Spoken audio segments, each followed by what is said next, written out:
안녕하세요. 디테일 박 원장의 박지혜 원장입니다. 제가 여러 편의 영상에서 홍조에 대해 말씀드렸는데요. 오늘은 그 중에서도 혈관 레이저, 시너지 레이저에 대해서 자세히 설명을 해드리려고 합니다. 역사를 거슬러 올라가면 혈관 레이저, 의학 용어로 펄스다일 레이저라고 하면 595나노미터를 사용하는 V빔 레이저와 585나노미터를 사용하는 V스타 레이저가 있었습니다. 그중 V빔 레이저가 지금 발전한 것이 V빔 퍼펙타, 585나노미터의 V스타에 1064의 롱펄스 엔디아그 레이저를 달아서 나온 것이 지금의 시너지 멀티플렉스 레이저입니다. V빔은 업그레이드 후에도 V빔이라는 이름을 유지하고 있어서 그런지 더 많이 알려져 있고, 시너지는 상대적으로 영상이 별로 없더라고요. 그래서 시너지 레이저를 치료받는 분들, 그리고 시너지 레이저에 대해서 관심을 가지고 있는 분들을 위해서 오늘의 영상 준비해 보았습니다. 레이저라고 하는 건 Light Amplification by Stimulated Emission of Radiation, 한국말로 풀면 유도 방출에 의한 빛의 증폭이지만 이건 너무 어려우니까 쉽게 무지개를 상상해 보시면 돼요. 무지개가 각각의 색깔별로 파장이 다른 거거든요. 그러니까 파장은 색깔과 연관이 있다. 이것만 일단 기억하시면 됩니다. 멜라닌처럼 까만색에 먹는 게 기미 치료에 쓰는 색소 레이저, 그리고 헤모글로빈처럼 빨간색에 먹는 걸 혈관 레이저라고 부릅니다. 여기 피부과 모든 레이저의 핵심이 담긴 표가 하나 있습니다. 바로 파장에 따른 흡수도에 대한 표인데요. 이 표를 보시면 빨간 피를 구성하는 옥시헤모글로빈의 파장에 따른 흡광도를 볼 수 있는데요. 여기 흡수가 빵 높아지는 요 꼭대기 보이시죠? 여기가 바로 585나노미터, 즉 시너지 레이저를 만든 원리입니다. 그럼 여기가 꼭대기인데 다 585나노미터로 만들지 왜 595나노미터로 V빔을 만들었을까요? 그것은 바로 이 밑에 있는 멜라닌에 대한 흡수도 때문입니다. 헤모글로빈에 대한 흡수도가 높은 것도 중요하지만 멜라닌 같이 헤모글로빈이 아닌 다른 거에 대한 흡수도는 낮아야 레이저의 안전성을 확보할 수 있기 때문이죠. 595나노미터는 옥시헤모글로빈에 대한 흡수도는 조금 낮지만 멜라닌에 대한 흡수도도 조금 낮아서 조금 더 원하지 않는 부작용을 피해갈 수 있는 파장으로 되어 있습니다. 근데 뭐 그래 봐야 595나노미터에서 585나노미터 빼면 10 차이잖아요. 사실 그렇게 큰 차이는 없다고 생각합니다. 그래서 논문을 찾아봐도 각각 585나노미터에 대한 효과, 592나노미터에 대한 효과는 있었지만 이 두 가지를 절대적으로 놓고 비교한 논문은 이렇게 세 가지밖에 없었어요. 근데 이 세 가지도 뭐 하나는 비슷하다, 하나는 585나노미터가 좀 좋은 것 같다, 하나는 비슷하지만 585나노미터를 선호했다, 뭐 이런 식으로 애매하게 되어 있었기 때문에 사실상 큰 차이는 없다고 생각합니다. 오히려 중요한 건 585나노미터를 쓰느냐 595나노미터를 쓰느냐가 아니라 그 기계를 어떻게 사용하는지가 가장 중요하겠죠.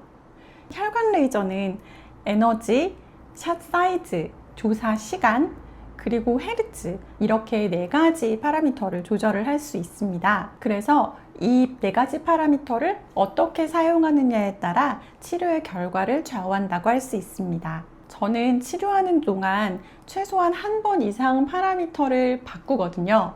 물론 이렇게 하면 시간은 더 오래 걸리지만 이렇게 굳이 하는 이유는 혈관이 겉에서는 다 빨갛게 똑같이 보이지만 어떤 혈관은 얇고 어떤 혈관은 굵고 또 어떤 혈관은 얕게 있고 어떤 혈관은 깊게 있기 때문에 이것들을 각각 다양하게 타겟하기 위해서 그렇게 하고 있습니다. 중요한 포인트가 하나 남았어요. 시너지 레이저든 V빔 레이저든 혈관 레이저는 마취를 하지 않습니다. 그 이유는 마취 크림을 바르면 혈관이 숨어버리기 때문인데요. 빨간색을 타겟으로 하는 만큼 피부가 빨간 상태로 있어야 효과가 좋거든요.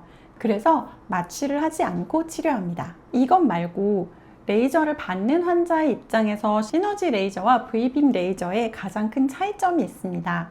레이저는 피부 속에 있는 혈관을 타겟으로 하고 피부 겉은 상대적으로 보호가 되어야 되기 때문에 이 보호하는 시스템이 두 가지 레이저가 다른데요. 시너지 레이저 같은 경우는 차가운 바람이 나와서 표피를 보호하는 역할을 합니다. 그래서 시너지는 코 주변의 혈관을 치료하거나 할 때는 잠시 숨을 참아달라고 말씀드리는 이유가 이것 때문입니다. 반면 V빔은 레이저와 함께 조사되는 냉각 가스로 표피를 보호하기 때문에 시너지보다 통증이 조금 더 있는 편입니다.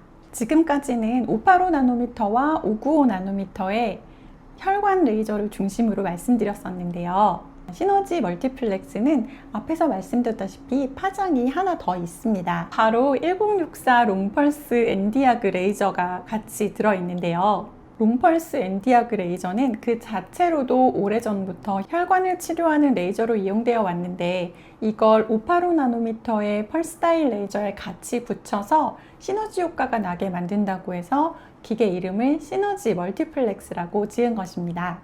그럼 어떻게 시너지 효과를 나타낼 수 있는지 알아볼까요?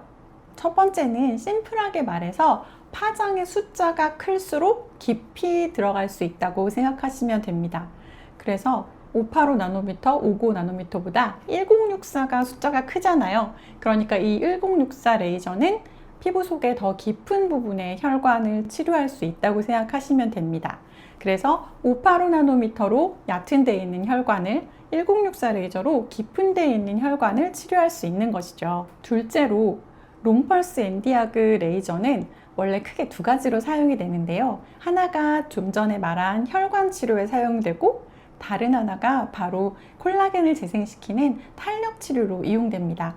그 말은 불필요하고 불안정한 혈관을 없애고 그 자리를 콜라겐 재생으로 채워서 주변 피부를 더 튼튼하게 만들어줄 수 있다는 장점이 있죠. 그리고 세 번째, 이제부터 조금 어려워질 수도 있지만 잘 들어주세요. 우리 피가 빨간색 헤모글로빈으로 이루어져 있다는 건 모두 다 잘 아시죠? 이 헤모글로빈이 우리 몸의 구석구석까지 산소를 운반하는 역할을 하는데요.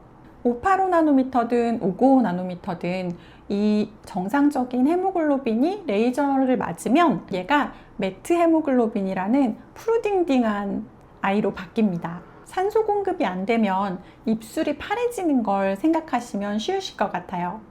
그럼 이 매트 헤모글로빈까지 없애야 정확히 치료가 되는 건데 파장은 색깔이라고 아까도 말했잖아요. 이 1064 레이저가 푸르딩딩한 매트 헤모글로빈에 잘 반응합니다. 그러니까 시너지 레이저는 585나노미터의 파장으로 빨간색의 헤모글로빈을 타겟으로 해서 매트 헤모글로빈을 만들고 1064나노미터의 파장을 이용해서 이 매트 헤모글로빈, 즉 찌꺼기까지 다 처리할 수 있다는 게 시너지 레이저의 원리입니다. 게다가 깊이도 얕은 층과 깊은 층 두 가지 층을 타겟으로 해서 치료할 수 있어서 그야말로 시너지 효과인 거죠. 오늘은 혈관 레이저인 V빔과 시너지에 대해서 알아보고 그 중에서도 시너지 멀티플렉스에 대해서 설명드렸습니다. 마지막에 좀 어려워지긴 했지만 잘 이해하셨나요? 오늘 저의 영상이 도움이 되셨다면 좋아요와 구독, 알림 설정 부탁드립니다. 감사합니다.